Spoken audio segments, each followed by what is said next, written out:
Hi everybody, my name is Mrs. Kovlev and I'm the art teacher over at George Mason Elementary School. Today we will be creating sculptures out of everyday materials of people dancing. Now I absolutely love teaching this lesson and I know my students have had fun doing this lesson in the past. We do a freeze dance and then we create sculptures based off of the frozen person in whatever position that they are in. We are going to talk a little bit about an artist named Keith Haring, who did a lot of artwork in the 1980s. His artwork was very similar to this, and it was bright and bold and showed a lot of movement, people dancing, bright colors, and motion. Okay, this person C is in a position, and it looks like they're in the process of freezing while dancing or moving. So very exciting, fun characters.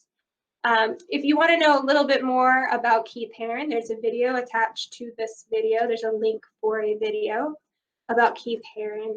He was a very fun artist and did sculpture and clothing and drawings, even drew in the subways of New York City with chalk. So check him out, he's awesome. But our figures today are going to look similar to his. They're not going to have a lot of facial detail or detail in them. So no eyes, nose, mouth, but they are going to show movement, all right? So before we really begin this lesson, I want to say our I can statement together. I know at George Mason Elementary School, we say our I can statement at the beginning of every single lesson.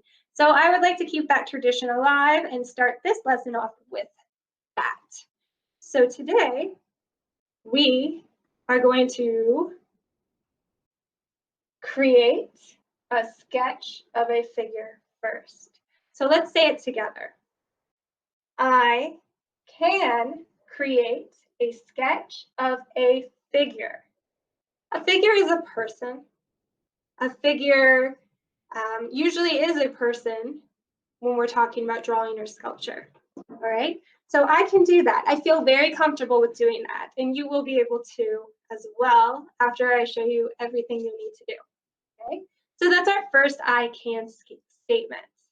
Now let's break it apart. Right? I can create. Create, what's another word for create? Can anyone tell me? Make. Yes, make. I can make a sketch of a figure. I can draw a sketch of a figure. Now, a sketch is not a final drawing. A sketch is like a rough draft if you're writing a story, but it's the first step when drawing a piece of artwork or doing a piece of artwork. So it's going to be our first step in creating our sculpture. Okay, and right here I have my vocabulary words, and you can look at that. A sketch. A sketch is a drawing to get ideas, usually for another work of art. A rough draft, as I just said. Now, a sketch isn't finished, but it gets your ideas down on a piece of paper, and it gives you a pretty good idea of what you want your final artwork to look like. Okay. Now, let's read our second I can statement. Okay. I can create, there's that word again. I can create a 3D, three-dimensional sculpture. Okay. So this is sculpture in the round. This is talking about a sculpture that I could walk around if I wanted to. It has a back, a top, a front, a side, a middle, and it is sculpture in the round. So you can go around it. It's not flat and it's not pressed up against the wall or hung up on the wall. Okay. Here's an example of a sculpture in the round. It's not done, but I'm in the middle of working on it. Okay. So I can create a three-dimensional sculpture. Right. So first, I'm going to create a sketch of a figure. Now, the sketch of a figure that we're going to be drawing from can be a person dancing. Now, this person dancing is going to be somebody in your house, somebody on YouTube, somebody, your brother, your sister, your mom, your aunt, your grandma, whoever wants to do this with you. Now, you're going to get them to dance to your favorite music. And when the music goes off, you're going to say, freeze! And they are going to be frozen, maybe 10 seconds. Don't hold them there too long, okay? And you are going to draw a quick sketch of them in that position, right? Whatever position, you can do it a few times just to get your very, very favorite position, okay? You can do it all over your paper or cardboard, okay? Or paper bag, okay? So I know we're at home, so we might not have the same materials as we usually do. So anything works that you can sketch on. I have this paper bag here laying around in my craft room. I also took a piece of notebook paper from my daughter's journal, writing journal that got sent home with her from school. And I also have a piece of cardboard from my cereal box. Okay. Whatever you have laying around handy to draw on works perfectly fine to do sketches. Remember, it's not a final piece of art, but you could do a final piece of art on these as well. So make art out of whatever you have laying around your house. No, I am. All right, so you're gonna sketch somebody dancing. Now this sketch is just a sketch, as we talked about. Here is my gesture drawing, okay, which is a quick drawing of a person in motion. Now this is how the person froze, right? I added a little detail, a little more detail. I really like to draw. Now this is done on paper with pencil. You can also use, once again, my daughter's materials.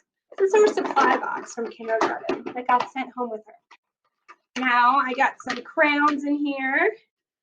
I use a crayon. I have a pen. Don't know why she has a pen. Here's a pen. And here's a marker.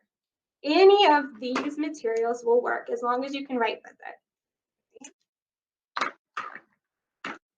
Move those away.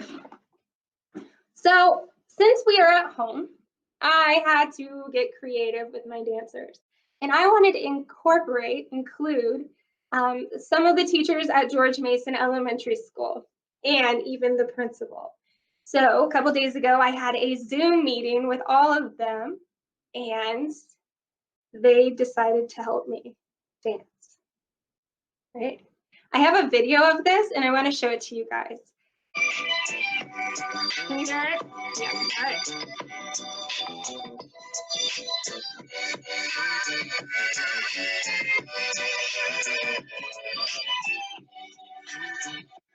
And freeze! Now I'm going to show you how I would do a gesture drawing. I think I'm going to use my daughter's notebook paper to draw on. And using the idea of this, what Miss Gay was doing, I am going to draw a quick sketch. All right, so I'm opening up the supply box. I'm going to do a quick sketch. So when I sketch, like in this one,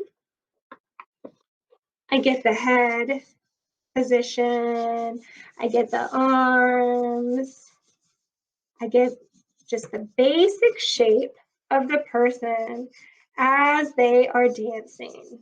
Doesn't have to be perfect. With hands and feet, I always tell my students, and I'll tell you guys, just do circles.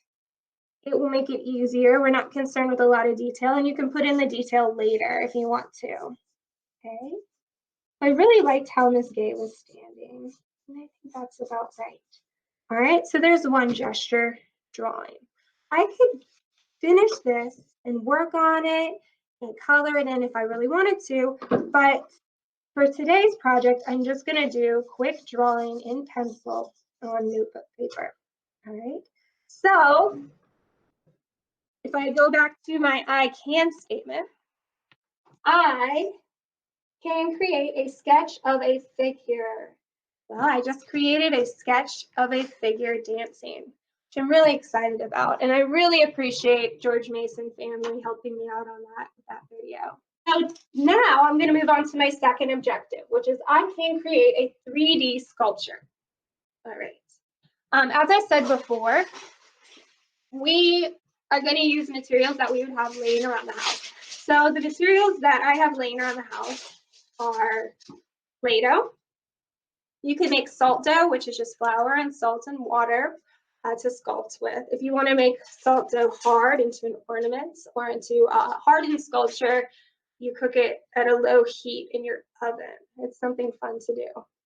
And there will be a link to a recipe for that at the bottom of the video. Play-Doh, which is fun, quick to sculpt, easy to sculpt gesture, and then aluminum foil or tin foil. Now I've already created this sculpture out of aluminum foil. I took about 3 pieces and I just balled it up and then I sculpted it into the shapes that I really wanted.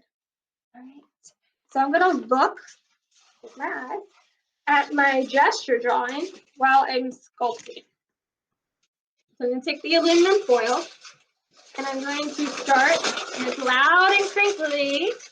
I'm gonna start, and I usually like to start with the head. Okay. And then I can probably get away with one leg with this, the head, the body, and a leg.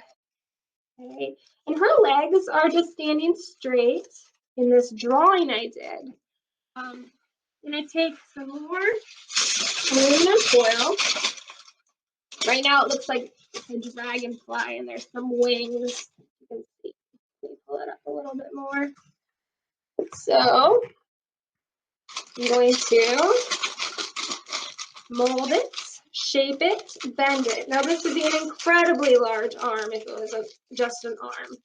There you go. I'm going to bend it. Now, oh, it fell off. You're going to pinch it.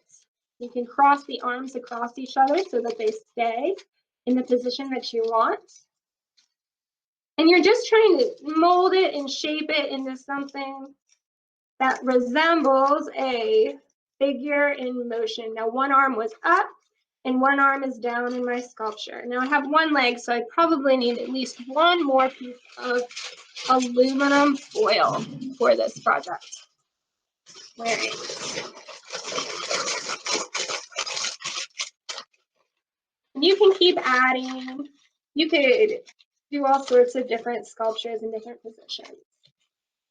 So that leg is so big. I could take scissors to make it smaller, or I could just rip it off, depending. I had scissors right there, so I just cut it with scissors.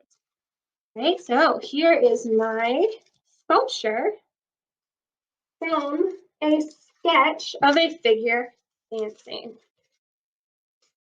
I think it turned out pretty good. Thank you so much, everybody. And like I said at the beginning of the video, if you want to know or learn a little bit more about Keith Haring and his artwork, which inspired this lesson, there's going to be a link at the bottom of the video. And enjoy sculpting.